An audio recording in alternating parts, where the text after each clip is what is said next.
আসসালামু আলাইকুম রহমতুল্লাহ বরকাতুহু। তো বন্ধুগণ, আশা করি আল্লাহ পাকের রসিম রহমতে সকলেই সহি সালামত আছেন।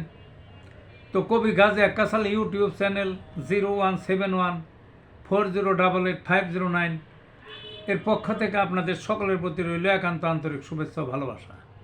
তো বন্ধুগণ, এখন আপনাদের সামনে স্বরচিত আরেকটা কবিতা পাঠ করবার চেষ্টা করব। কবিতাটার নাম হলো হোমিওপ্যাথির মরণ ফাঁদ। কবিতাটার নাম কি? হোমিওপ্যাথির মরণ ফাঁদ।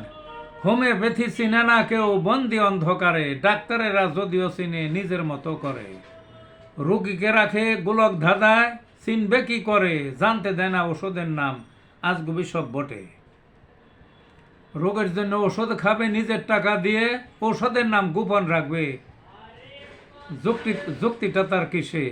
বাঁচা মরার লড়াই যখন রোগ ব্যাধিকে ঘিরে, শত আশা বুকে বেঁধে হাজির ডাক্তার পানে, সেই ডাক্তারের কার সাজি নাম গোপন করে। হঠাৎ যদি সারে রোগ পুনঃ আবার ফিরে, না সারিলে ভর্তসনা ভুয়া ভুয়া বলে। হোমিওপ্যাথির মরণ ভাত পাচ্ছে ডাক্তার নিজে। এই ছিল বন্ধুগণ কবিতাটা। ভালো থাকুন।